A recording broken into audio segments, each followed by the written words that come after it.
Ada yang tahu tentang cerita di balik tukang soto Lamongan? Kedai sotonya ini berada di belakang terminal Rambutan. Dan kasus ini pun sangatlah gempar di tahun 2013 lalu. Jadi ada seorang pria bernama Benget Situmorang, di mana Benget Situmorang ini berasal dari desa Ambarita, Samosir, Sumatera Utara. Dia merantau ke daerah Jakarta untuk mengadu nasib di Jakarta. Awalnya, Benget sendiri bekerja sebagai sopir bis Kopaja. Nah, disitulah dia bertemu dengan istri pertamanya yang bernama Roini yang bekerja di terminal Kampung Rambutan. Di tahun 2000, Benget dan Roini ini kemudian menikah. Tapi sayang, Benget yang sering melakukan KDRT serta memiliki sifat yang sangat temperamental.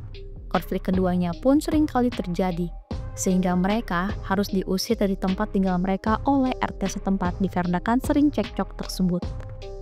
Benget yang sudah memiliki istri malah memadu kasih dengan seorang wanita bernama Darna Sri Astuti. Benget sendiri mengaku kepada Astuti bahwa dirinya masih lajang. Di tahun 2011, Roini kemudian diceraikan oleh Benget dan Benget melangsungkan pernikahan dengan Astuti. Benget pun kemudian beralih profesi menjadi seorang pedagang soto Lamongan. Kedainya ini berada di belakang terminal Kampung Rambutan. Kala itu kedainya cukup ramai dikunjungi oleh pelanggan. Dikarenakan di dalam kedainya ini dia menjual miras yang disajikan untuk menarik perhatian pengunjung.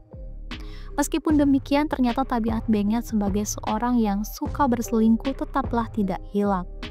Kali ini, Benget mulai dekat dengan seorang wanita bernama Tini. Tini pun sudah memiliki anak dan suami. Benget merekrut Tini untuk bekerja di kedainya, agar bisa lebih dekat dengan dirinya. Namun Astuti yang menyadari hubungan yang terjalin antara Benget dan Tini di kedai soto mereka tersebut adalah salah. Astuti yang merasa kecewa dan marah kepada Benget, malah dirinya yang mendapatkan perlakuan kekerasan dari Benget. Bahkan Benget dan Tini sudah merencanakan untuk menghilangkan nyawa Astuti demi menjalin hubungan mereka lebih jauh. Pada tanggal 1 Maret tahun 2013, Benget memberikan Astuti miras hingga Astuti tidak sadarkan diri. Lalu Benget melakukan hubungan badan dengan kekerasan terhadap Astuti. Astuti mencoba melawan, tapi Benget malah justru semakin brutal. Benget ini bahkan menyiksa Astuti dengan cara yang sangatlah kejam. Benget pun menuduh Astuti berselingkuh, padahal yang berselingkuh adalah Benget sendiri. Akibat dari penyiksaan yang dialami oleh Astuti, Astuti pun harus meregang nyawa dikarenakan luka-lukanya tersebut.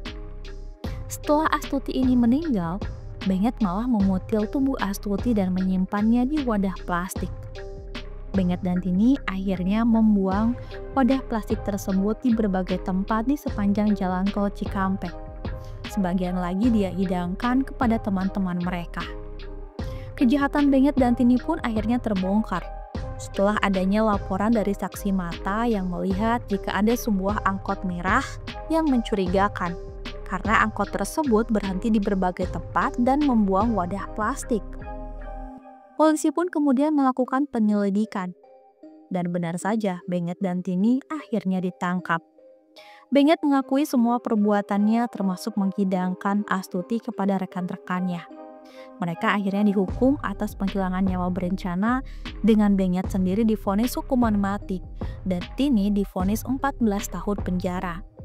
Akan tetapi pada tanggal 3 November tahun 2013, Benget ini meninggal dunia dikarenakan sakit tuberkulosis akut selama persidangan.